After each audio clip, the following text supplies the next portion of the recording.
नमस्कार दोस्तों, हम प्रश्नों की इस श्रृंखला में 1200 से ज़्यादा 1200 प्लस क्वेश्चनों को साइंस के जनरल साइंस के क्वेश्चनों को हम इसमें करने वाले हैं। इन 1200 प्लस क्वेश्चनों में आपकी लगभग पूरी जो लूसेंट है उनके सारे प्रश्न हम इसके अंदर करेंगे, ठीक है। तो इसका आज पहला पार्ट 1 है। पार्ट 1 में हम इसके क्वेश्चन आंसर्स को देखते हैं। देखो, जो पहला प्रश्न है वो है कि वर्गीकरण का प्राकृतिक सिस्टम है वो किस वैज्ञानिक के द्वारा प्रस्तुत किया गया था। तो वो वैज्ञानिक था, स्वीडिश वैज्ञानिक थे केरोलस लीनियस थे। उनके द्वारा वर्गीकरण का प्राकृतिक सिस्टम प्रस्तुत किया गया था। क्वेश्चन नंबर 2, साइटोलॉजी क्या है, किसका अध्ययन है। तो साइटोलॉजी जीवाणुओं का अध्ययन है, फसलों का, कोशिकाओं का, जनसंख्या का। तो साइटोलॉजी कोशिकाओं का अध्ययन है। जीवाणुओं का अध्ययन क्या कहलाता है, बैक्टीरियोलॉजी कहलाता है। फसलों का अध्ययन क्या कहलाता है, एग्रोनॉमी कहलाता है।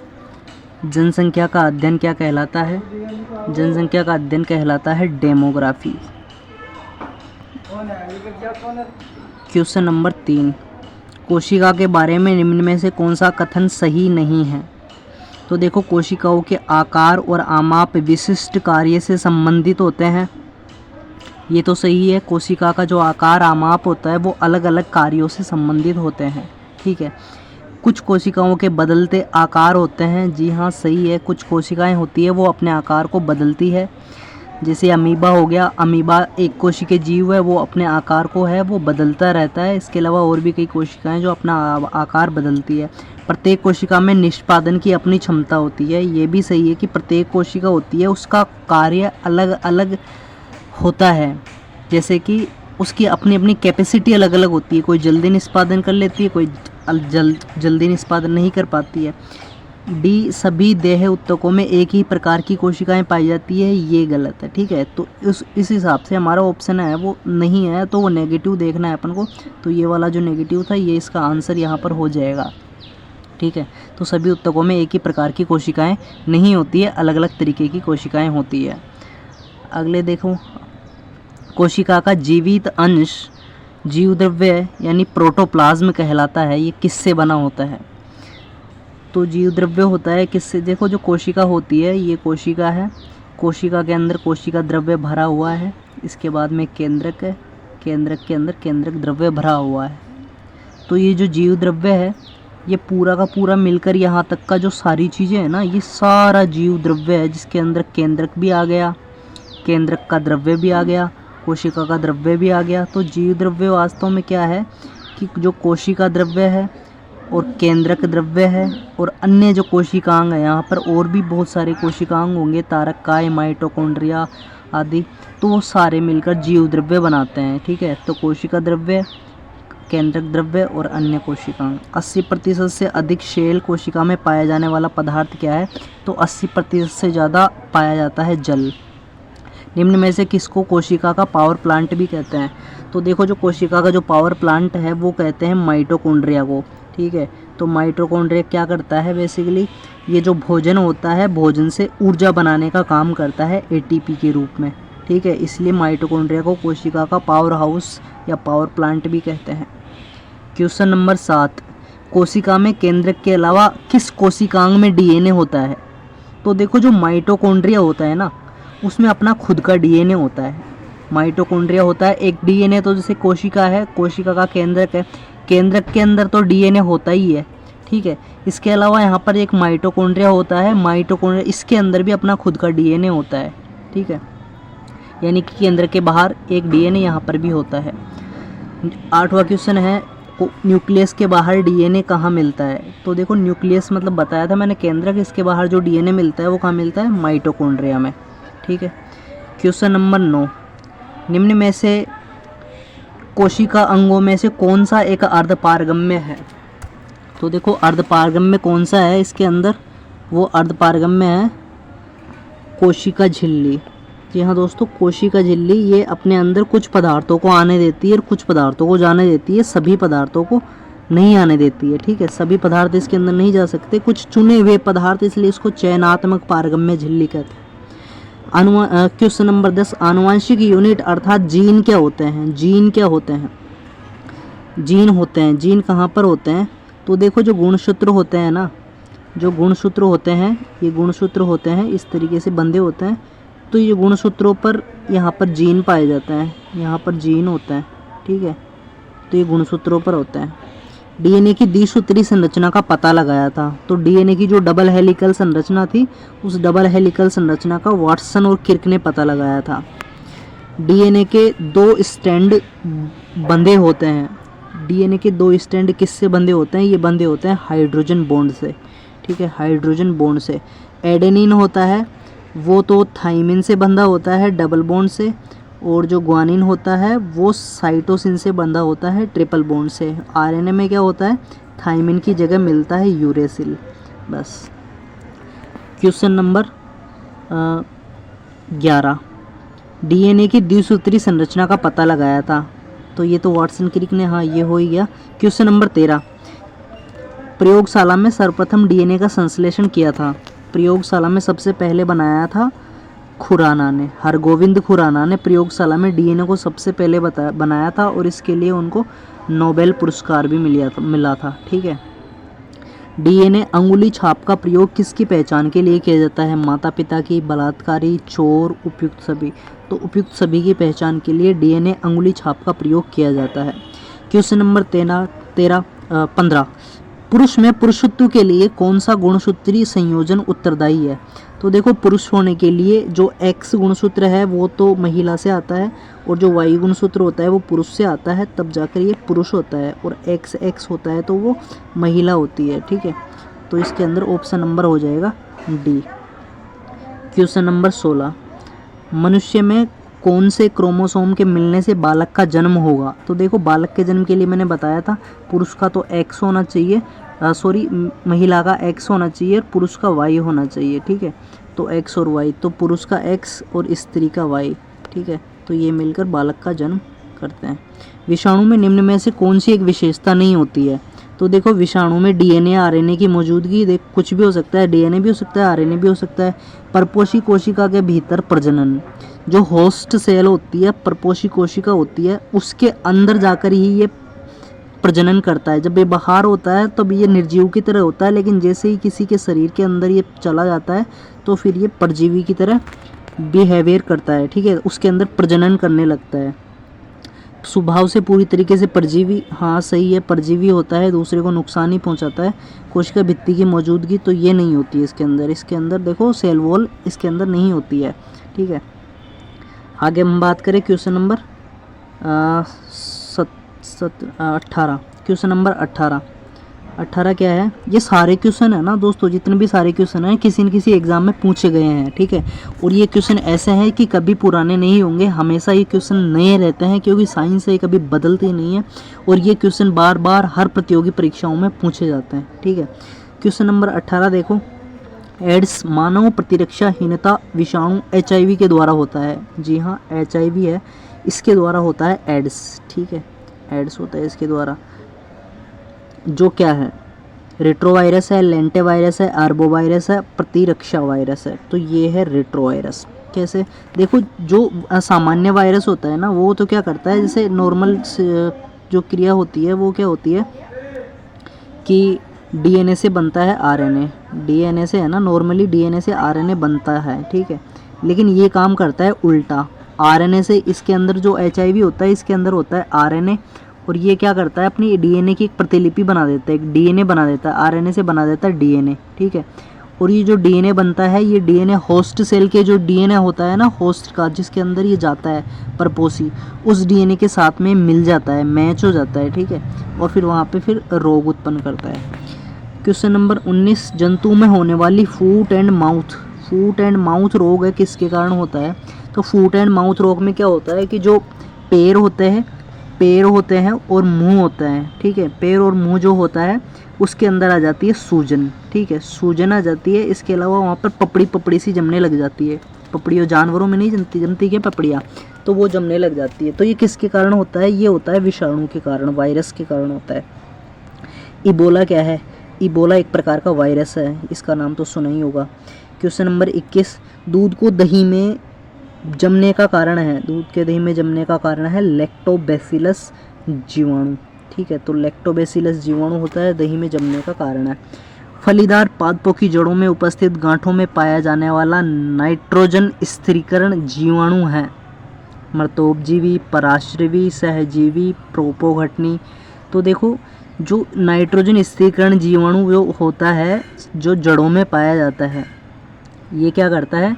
ये जीवाणु जड़ों के लिए यानी कि पौधे के लिए नाइट्रोजन स्थिरीकरण करता है। नाइट्रोजन के अंदर जो बॉन्ड होते हैं वो ट्रिपल बॉन्ड होते हैं, इन बॉन्डों को तोड़ के वो NO2 और NO3 में बदलने का काम करता है। ठीक है, तो पौधे को सहारा मिल जाता है और ये पौधे से अपना भोजन ले लेता है, तो दोनों एक दूसरे के साथ में मिलकर रहते हैं, तो उस स्थिति को बोलते हैं सहजीवी। ठीक है, आगे बात करें क्वेश्चन नंबर 23 की, तो आनुवंशिक हेरफेर द्वारा प्राकृतिक पृथक्कृतों से विकसित जीवाणुओं का कौन सा जीवाणु विभेद समुद्र में बिखरे तेल का निवारण करने के लिए उपयोग किया जाता है? समुद्र में जो तेल बिखर जाता है, समुद्र से जो तेल निकाला जाता है ना, वो तेल कभी कभी क्या है कि समुद्र के पानी के ऊपर रह जाता है, तो उस समुद्र के तेल को उसको निपटान के लिए, उसके बंधों को तोड़ने के लिए, उसको गलाने के लिए, है ना, कि वो नुकसान नहीं करे समुद्री जीवों को, इसके लिए एक वायरस काम में, एक है बैक्टीरिया काम में लिया जाता है, जो इसका नाम है स्यूडोमोनास। ठीक है, ये स्यूडोमोनास है। प्रशीतन खाद्य परिरक्षण में मदद करता है। जो प्रशीतन होता है यानी कि आप जो फ्रिज में जो वस्तुओं को रखते हो, तो फ्रिज में वस्तुओं के रखने पर ही किस प्रकार से खाद्य सामग्री का परिरक्षण करता है?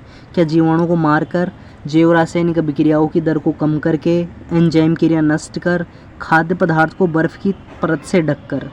तो ये करता है जैव रासायनिक अभिक्रियाओं की गति की दर को कम करके।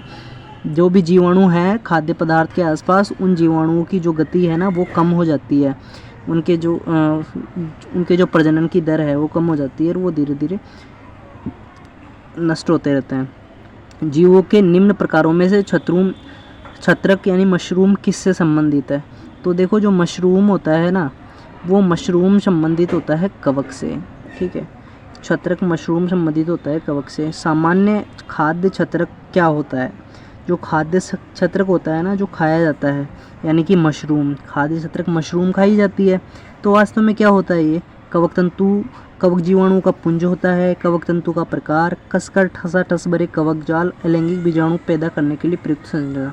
तो ये कसकर भरे हुए ठसाठस कवक जाल होते हैं, जो कवक जाल होते हैं इसके अंदर ठसाठस भरे होते हैं, बस वही मशरूम खाद्य छत्रक होते हैं। इस्ट मिलाने पर गुथे हुए आटे का उठने का कारण क्या है? ठीक है, तो अपन जो ईस्ट मिला देते हैं आटे में, तो थोड़ी देर बाद में आटा है वो फूलने लगता है। वो फूलना किसके कारण है? ताप में वृद्धि, द्रव्य के परिमाप में वृद्धि, ईस्ट कोशिकाओं की संख्या में वृद्धि, कार्बन डाइऑक्साइड गैस का निर्मोचन। तो ये कार्बन डाइऑक्साइड जो गैस होती है उसके कारण आटा है वो फूलने लगता है।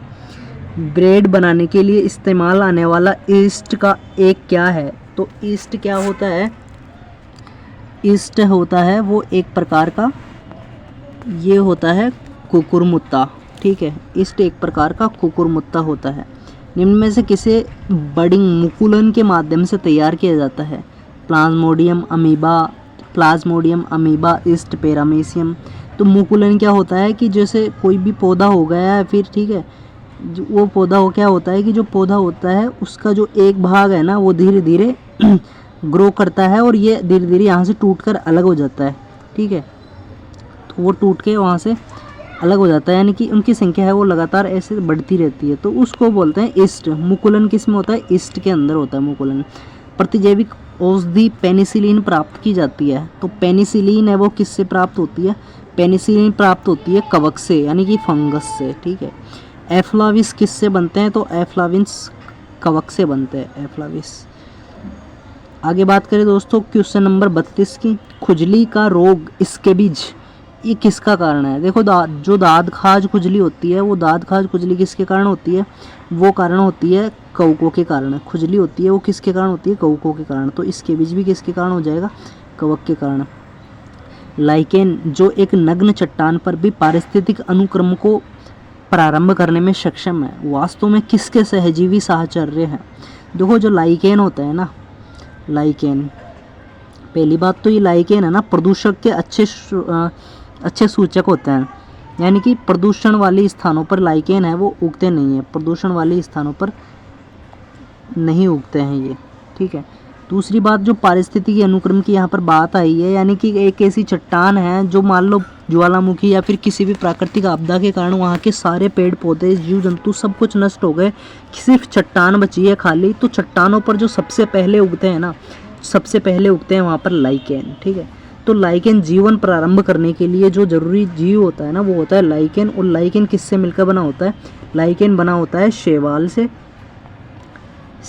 से और बना होता है कवक से, ठीक है। शैवाल क्या काम करता है? शैवाल प्रकाश संश्लेषण के द्वारा भोजन निर्माण करता है। कवक क्या करता है? जड़ों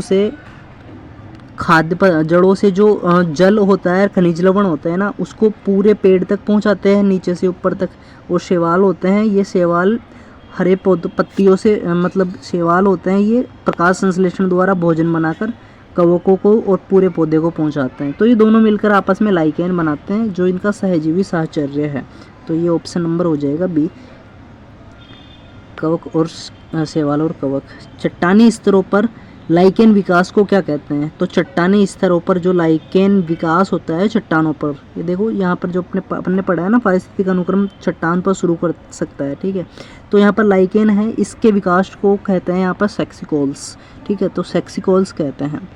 क्वेश्चन नंबर 35, लिटमस अम्ल क्षार सूचक होता है, वो किससे प्राप्त होता है? तो लिटमस होता है, हमको पता है कि लिटमस से हम अम्ल क्षार का पता लगा लेते हैं, ठीक है।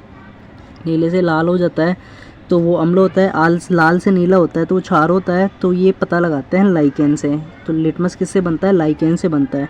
निम्न में से कौन प्रदूषक संकेतक पौधा है? तो मैंने बताया था आपको, जो लाइकेन होता है ना वो प्रदूषण वाले स्थानों पर नहीं उगता है, ठीक है। तो यानी कि प्रदूषक संकेतक जो पौधा होता है वो होता है लाइकेन। आयोडीन प्राप्त होती है, तो आयोडीन किससे प्राप्त होती है? तो जो देखो जो आयोडीन प्राप्त होती है वो आयोडीन प्राप्त होती है ग्रेसिलेरिया से, ठीक है। तो आयोडीन प्राप्त होती है ग्रेसिलेरिया से। आगे हम बात करें शैवाल विज्ञान एल्गोलॉजी किसका अध्ययन है? शैवाल विज्ञान होती है वो किसका अध्ययन है? शैवाल विज्ञान ये शैवालों का अध्ययन है। एल्गोलॉजी शैवालों का अध्ययन है। निम्न में से कौन सा स्वपोषित है? स्वपोषित यानी अपना भोजन खुद बनाता है, प्रकाश संश्लेषण की क्रिया करता है। तो देखो भैया ये शैवाल होता है जो अपना भोजन खुद बनाता है, प्रकाश संश्लेषण की क्रिया करता है। आगे बात करें हम क्वेश्चन नंबर 40 की, निम्न में से कौन सा एक कवक और उच्च पादपों की जड़ों के बीच में कार्यात्मक सहसंबंध को दर्शाता है?